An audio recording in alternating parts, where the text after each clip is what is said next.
தோழர்களே, இந்த கூட்டம் என்பது உங்களுடைய ஆரோக்கியம், நலன், உங்கள் குடும்பத்தினுடைய ஆரோக்கியம், நலனை பாதுகாக்கக்கூடிய உரிமை பொதுக்கூட்டம். இது உரிமை போராட்டம். ஏனென்று சொன்னால், முன்னால் எனக்கு பேசிய தோழர்கள் அனைவரும், தலைவர்கள் அனைவரும் சிஹெச்எஸ் என்பது அதனுடைய விரிவாக்கம், அதனுடைய முக்கியத்துவத்தை மிக விரிவாக சொல்லியிருக்கிறார்கள். அதாவது கான்ட்ரிபியூட்டரி என்று சொன்னாலே அதில் கான்ட்ரிபியூட் செய்யக்கூடிய, அதனை அங்கம் வகிக்கக்கூடிய, அதை செலுத்தக்கூடிய அனைவருக்குமே உரிமை இருக்கிறது என்பதுதான் அர்த்தம். அதனால பிஎஃப்ல கூட நம்ம சொல்றோம் contributory pension, contributory provident fund, contributory pension சொல்லிட்டு பல்வேறு விதமான அந்த அமைப்புகள்லாம் இருக்கிறது. அப்போ இந்த கான்ட்ரிபியூட்டரி சிஹெச்எஸ்எஸ்ஐ இந்த அரசாங்கம் என்பது அல்லது உங்கள் நிர்வாகம், அரசாங்கம் என்பது என்ன, உங்கள் அரசாங்கத்துடைய செயல்பாடு தான் இந்த நிர்வாகம் செய்கிறது, வேற ஒன்றும் இல்லை. 1989 ரைட் ஃப்ரம் 1989 ஆன்வர்ட்ஸ் புதிய பொருளாதார கொள்கை, தாராளமய கொள்கை, உலகமய கொள்கைகள் என்கின்ற அந்த கொள்கைகளை அமுல்படுத்தி இந்திய நாட்டில் இருக்கக்கூடிய அரசு துறை உள்பட, பொதுத்துறை உள்பட அனைத்துமே தனியாருக்கு தாரை வார்க்கக்கூடிய அந்த செயல்பாடுகள் ஒன்று நடைபெற்றுக் கொண்டிருக்கிறது. அது மட்டுமல்ல, நம்முடைய முன்னோடிகள், உங்களுடைய முன்னோடிகள், தொழிற்சங்க முன்னோடிகள் போராடி பெற்ற அனைத்து தொழிற்சங்க சட்டங்களும் என்ன, அந்த ஒரு தொழிலாளி, ஒரு இந்திய பிரஜை தன்னுடைய உழைப்பை செலுத்துகிற பொழுது அந்த உழைப்பை செலுத்துகிறோம், அந்த பொருளாதாரம் மேம்படுகிறது, அந்த நிர்வாகம் மேம்படுகிறது, அந்த பொருளாதாரம் என்பது மேம்படுத்தப்படுகிறது. அதற்கான தோழர் சக்கரபாணி சொன்னது போல உழைப்புக்கேற்ற ஊதியம் அல்லது தேவைக்கேற்ற ஊதியம், அதுதான் இன்றைக்கு பெரிய விவாத பொருளாக மாறிக்கொண்டிருக்கிறது.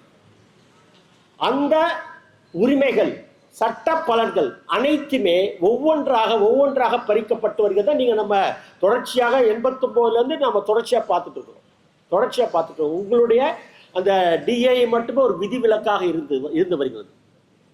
அதையும் இப்போ கை வச்சுட்டாங்க. அதையும் இப்போ உதாரணத்துக்கு சொல்லணும்னா, ஒரு ஸ்ட்ராட்டஜிக் இண்டஸ்ட்ரி, கேந்திரமான ஒரு தொழில், இந்தியாவுடைய பாதுகாப்புக்கு இருக்கக்கூடிய அல்லது இராணுவ தளவாடங்களை உருவாக்கக்கூடிய, உற்பத்தி செய்யக்கூடிய அந்த ஹெவி வெஹிக்கிள்ஸ் ஃபேக்டரி, அதே போன்று குன்னூரில் இருக்கக்கூடிய ஃபேக்டரி போன்ற பல்வேறு கிட்டத்தட்ட ஒரு 40க்கும் மேற்பட்ட பாதுகாப்பு நிறுவனங்கள் நம் நாட்டினுடைய நம்மை பாதுகாக்கக்கூடிய, நம் நாட்டை பாதுகாக்கக்கூடிய அந்த டிஃபென்ஸ் செக்டார், ஸ்ட்ராட்டஜிக் செக்டாரை இந்த பொருளாதார கொள்கை,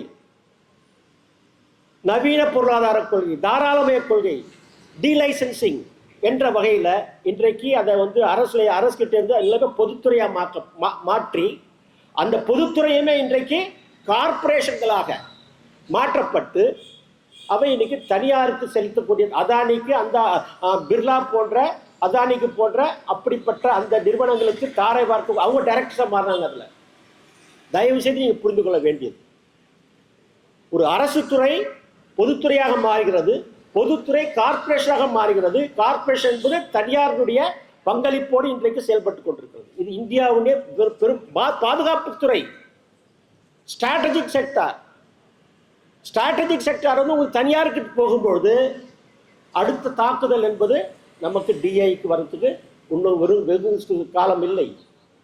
அதில் ஒரு பகுதி தான் உங்களுடைய சிஹெச்எஸ் என்பது சிஜிஎஸ்எஸ் மாறுகிறது. சிம்பிள்.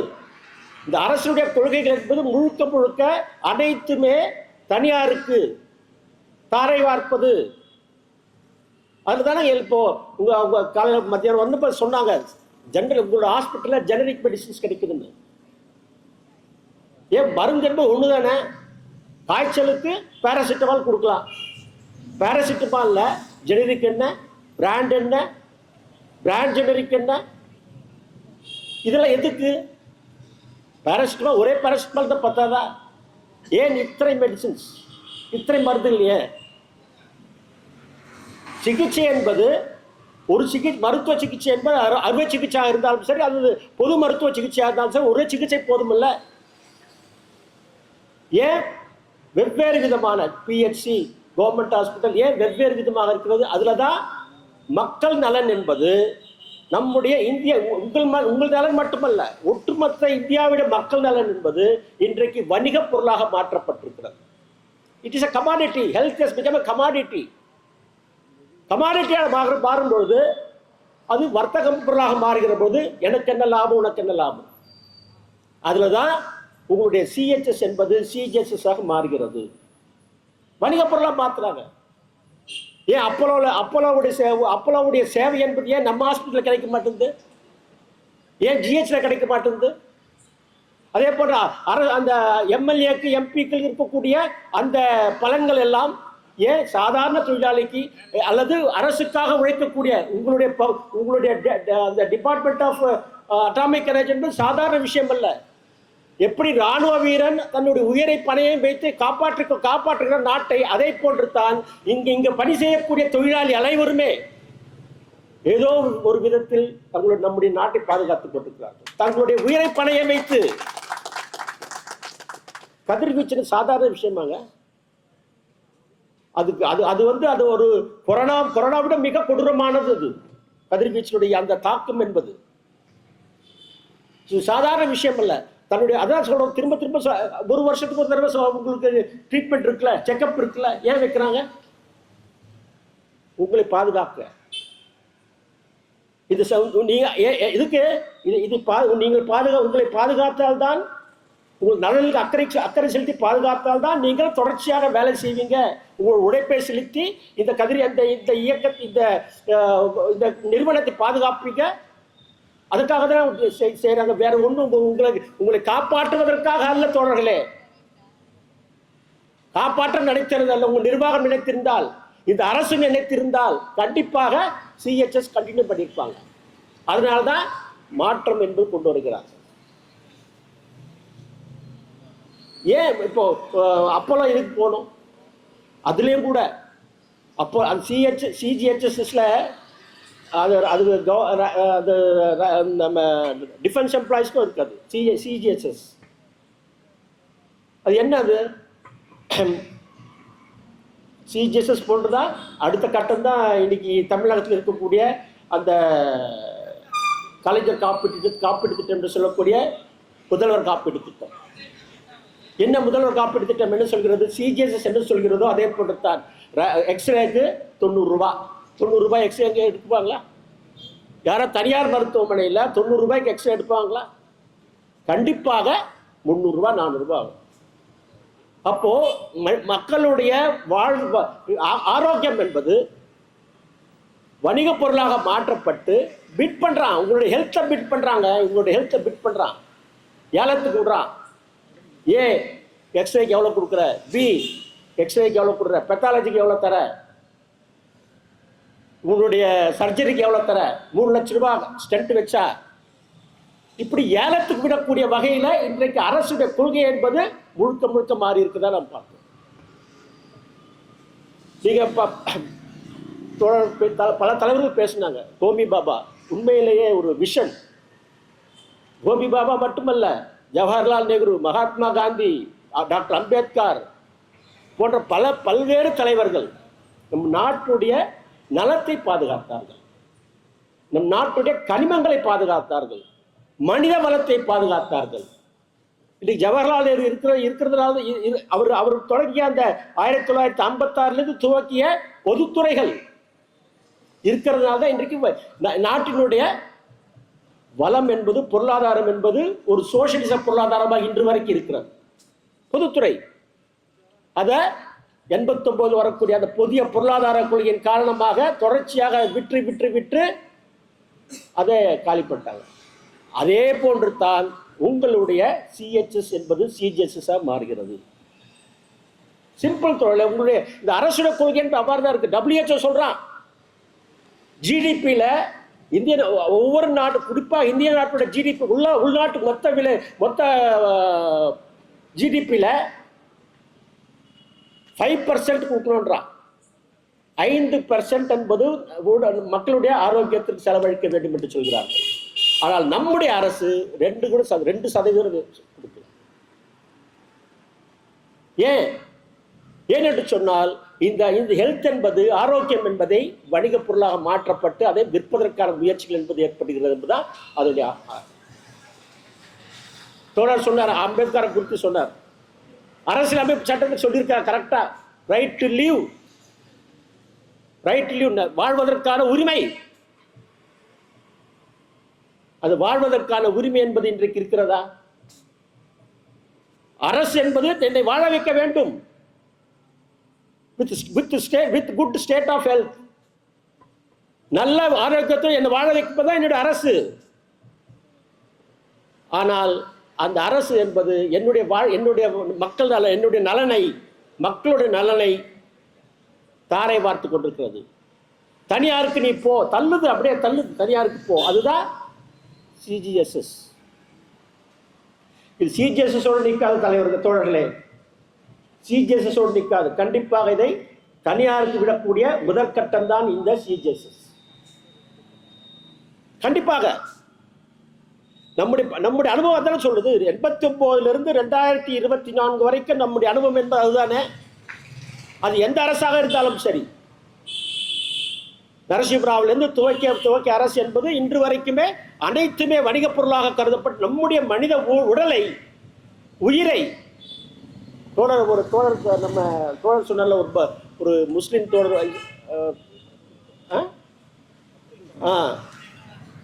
என்னங்க, ஒரு உயிர் வந்து ஒரு 4 அதிகாரிகள், மெடிக்கல் அறிவு இல்லாத அதிகாரிகள்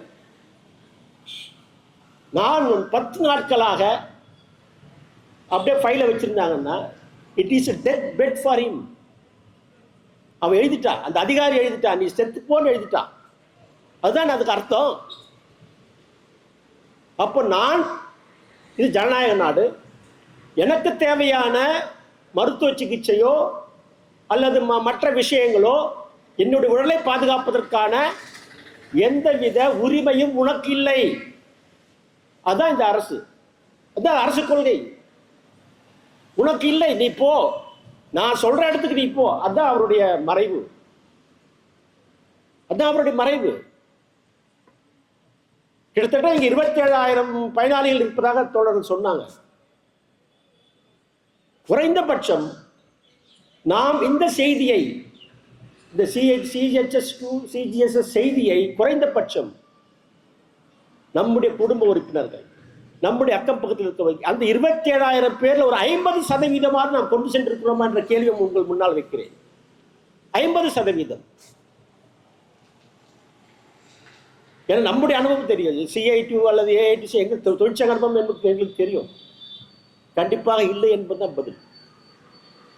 ஏனென்று சொன்னால் நம்முடைய தோழர்கள் பேசுறது போல, பல தலைவர்கள் பேசுறது போல, இந்த செய்தி என்பது கண்டிப்பாக அனைவருக்கும் கொண்டு செல்லப்பட வேண்டும். ஏன்னா இது நம்முடைய உயிர் சார்ந்த விஷயம், உயிர் சார்ந்த விஷயம், நம்முடைய குடும்ப நலன் சார்ந்த விஷயம்.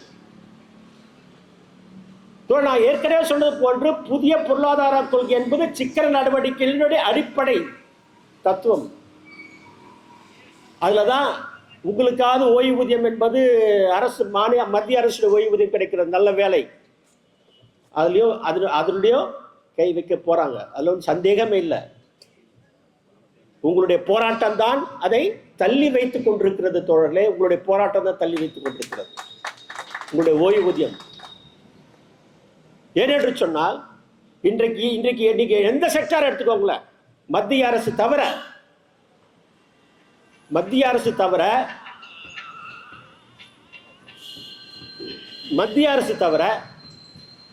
அனைத்து துறைகள், மாநில அரசு உட்பட அனைத்து துறைகளிலுமே ஓய்வூதியம் என்பது குறைக்கப்பட்டு இன்றைக்கு சாதாரண தொழிலாளி, அதாவது இபிஎஃப் தொழிலாளி, எம்ப்ளாயீஸ் பென்ஷன் ஃபண்ட் என்று சொல்லக்கூடிய அந்த தொழிலாளி 100 ரூபாய், 97 ரூபாய், 40,000 சம்பளம் வாங்கிட்டு 60 நாட்கள் 60 வயசு முடிஞ்ச பிறகு வெளியே வரும்போது 97 ரூபாய் அடுத்த மாசம் பென்ஷன் தோழர்களே.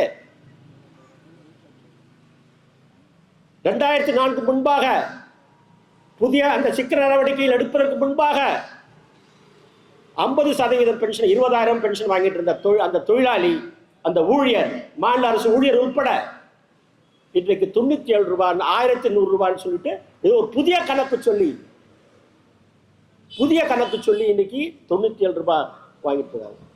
இந்த நாட்டுக்கு இந்த உங்களுடைய நிறுவனத்திற்கு கிட்டத்தட்ட 30 ஆண்டுகள் 35 ஆண்டுகள் நாட்டுடைய பொருளாதாரத்தை மேம்படுத்துவதற்காக தன்னுடைய உழைப்பை செலுத்திய அந்த 37 ஆண்டுகள் உழைத்த அந்த தொழிலாளி போகும்போது 97 ரூபாய் 100 ரூபாய்னா எப்படி வாழ்வான்? இதுதான் புதிய பொருளாதார கொள்கையினுடைய இந்த அரசு பின்பற்றக்கூடிய தீவிரமாக பின்பற்றக்கூடிய சீர்திருத்தங்களில் ஒன்று ஓய்வூதியத்தை வெட்டு. நல்ல வேலை மத்திய அரசு ஊழியர்கள் இன்னும் பெற்றுக் கொண்டிருக்கிறார்கள். அதே போல டிஃபென்ஸோட வெட்டுட்டானே. டிஃபென்ஸ்ல என்ன சொல்றான்? அந்த புதிய திட்டம் அக்னிவீரன் கொண்டு வந்தால, அக்னிவீரில் என்ன இருக்கு? பென்ஷன் இல்லை, நிரந்தரம் இல்லை. அரசு உங்களை மாதிரியே பெரிய பாதுகாப்புத்துறை அது டிஃபென்ஸ் செக்டார். ஒரு பக்கம் உற்பத்தி தளவாடங்கள் உற்பத்தி செய்யக்கூடிய தளவாடங்கள் கார்பரேஷன் மாத்திட்டான். இன்னொரு பக்கம் நாட்டினுடைய பாதுகாப்பாக இருக்கக்கூடிய அந்த ராணுவ வீரர்கள் உட்பட அவர்களை அக்னிவீர் என்ற மாற்றிவிட்டு இருக்கக்கூடிய ஊழியர்களுக்கு கொடுத்தா போதும், முடிஞ்சிச்சு. அங்க ஓஆர்பியும் இல்லை. அப்படி ஏமாற்றுகிற அரசு தான் இந்த அரசு. அது அந்த கொள்கைகள் என்பது தீவிரமாக உலகமய கொள்கை, தாராளமய கொள்கை என்று சொல்லக்கூடிய அந்த கொள்கைகளை பின்பற்றக்கூடிய அரசு தான். அப்ப எப்படி உங்களை மட்டும் விட்டு வைப்பாங்க?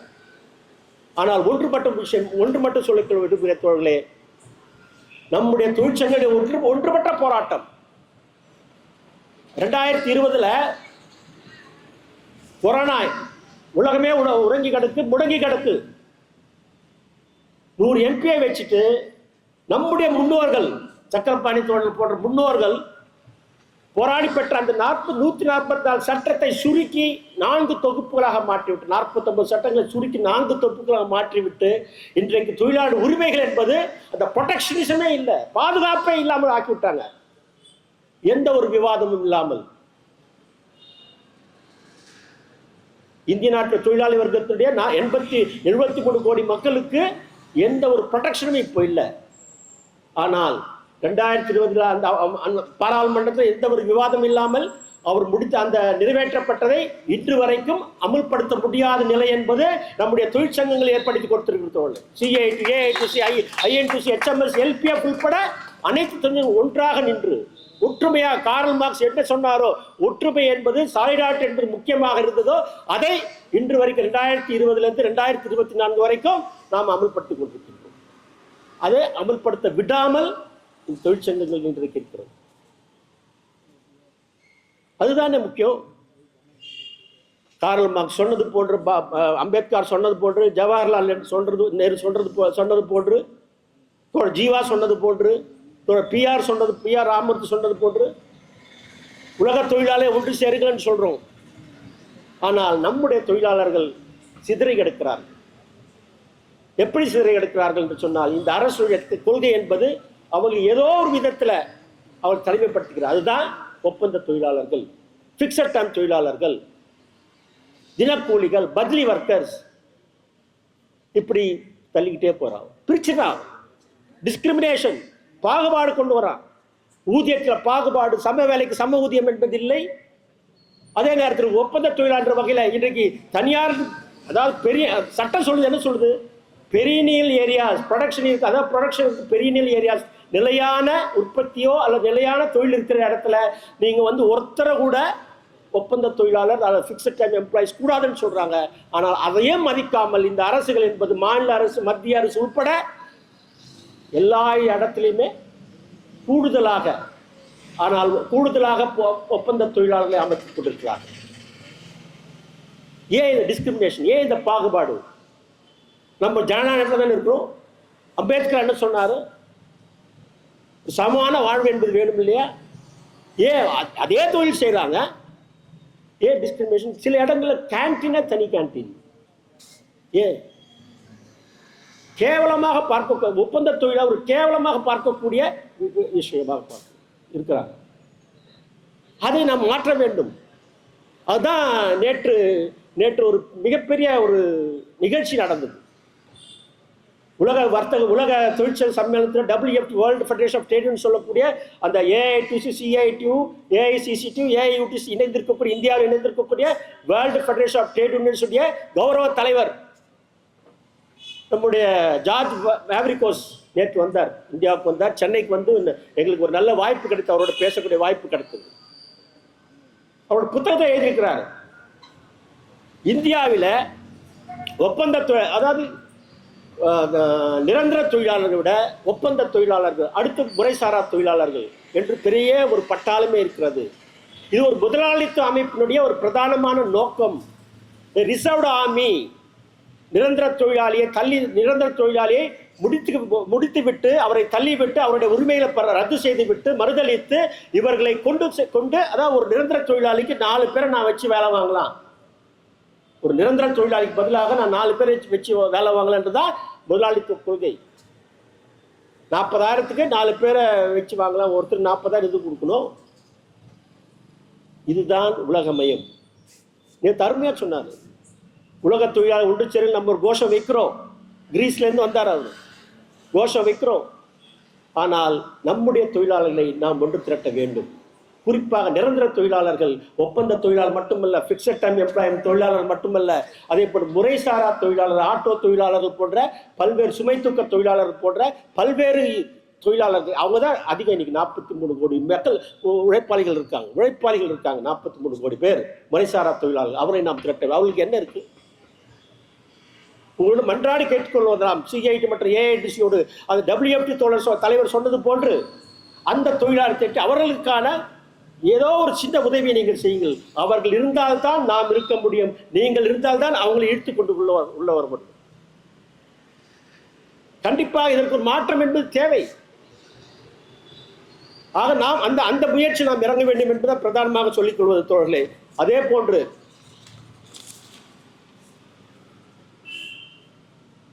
இந்த ஆரோக்கியம் என்பது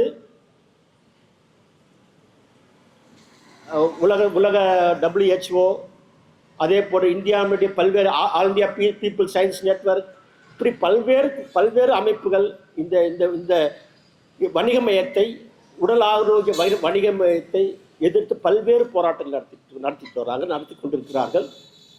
அதில் ஒரு பகுதி தான் உங்களுடைய போராட்டம். ஏன்னா இன்னைக்கு தோழர்கள் பேசுகிற பொழுது ஓய்வு பெற்றவர்களுக்கு என்ன நிலைமை DAEல மிக மிக மோசமாக இருக்கிறது. தான் தேர்ந்தெடுத்த என்னுடைய உயிரை பாதுகாக்க நான் தேர்ந்தெடுக்கக்கூடிய உரிமையும் எனக்கு இல்லை என்று சொன்னால் ஏன் அந்த CGHS? நீங்க ஒரு பாதுகாப்பாக இருக்கிறீர்கள். அதாவது தொழிற்சங்க உரிமை என்பது உங்களுக்கு இருக்கிறது. மற்ற தொழிலாளர்கள் போல் அல்ல நீங்கள். அப்போ அந்த தொழிற்சங்க உரிமையை, ஏன்னா நீங்கள் வந்து தொடர்ச்சியாக போராட்டம் நடத்தி வரக்கூடிய 26ஆம் தேதி வரைக்கும், ரிப்பப்ளிக் டே வரைக்கும், குடியரசு அன்றைக்கு வரைக்கும் உங்களுடைய போராட்டம் என்பது ஒரு அடுத்த கட்ட போராட்டங்களாக நீங்கள் தொடர் போராட்டங்கள் அறிவித்திருக்கிறது. கண்டிப்பாக 26 வரைக்கும் போக வேண்டிய அவசியம் இல்லை. உங்களுடைய போராட்டம் என்பது கண்டிப்பாக உங்களுடைய திரட்டல்கள் இருக்கிறது. இருக்கு. இந்த கூட்டம் 10வது தோழர்களே, இந்த கூட்டம் 10வது. உங்களுடைய குடும்ப உறுப்பினரை கொண்டு வர வேண்டும். அந்த கையெழுத்து இயக்கம் என்பது உண்மையிலேயே நல்ல விஷயம். அது இருக்கக்கூடிய 27,000 மட்டுமில்லை, இந்த பகுதியில் இருக்கக்கூடிய அனைத்து மக்கள் மத்தியில நீங்க அதை கொண்டு செல்ல வேண்டும். கிட்டத்தட்ட ஒரு 50,000 கையெழுத்தாவது வாங்க வேண்டும். நீங்க அப்படி வாங்கினாதான் ஓரளவுக்கு உங்களுடைய பிரச்சனை என்பது உங்கள் தொழிலாளர்களுக்கு, உங்க குடும்ப உறுப்பினருக்கு மத்தியில் செல்லக்கூடும். எதுக்கோ கையெழுத்து போடுறோம், நாம படிச்சு பார்ப்பாங்கல்ல. பேட்ஜ் என்பது உங்களுடைய நிர்வாகத்திற்கு சொல்லக்கூடிய விஷயம். ஒரு எதிர்ப்பு பேட்ஜ் வேரிங் என்பது ஒரு எதிர்ப்பு காட்டுறீங்க நிர்வாகத்துக்கு. நான் போராட்டத்துக்கு தயாராகிவிட்டேன், நீ என்னுடைய பிரச்சனையை பேசவா என்று அர்த்தம். கையெழுத்திக்கம் என்பது அடுத்த கட்டமாக நீங்கள் உங்களுடைய அனைத்து பிரிவினரையும் நீங்கள் ஒன்று சேர்க்கிறீங்கன்னு அர்த்தம். அடுத்து மும்பை செலோ குடியரசு தினத்தன்று உங்களுடைய போராட்டம் என்பது கண்டிப்பாக வெற்றி பெறும். அதற்கு CITU, அதே போல் AITC உள்ளிட்ட அனைத்து தொழிற்சங்கங்கள், LPF, HMS உள்ளிட்ட அனைத்து தொழிற்சங்கங்களும் உங்களுக்கு ஆதரவு அளிக்கும் என்று கேட்டு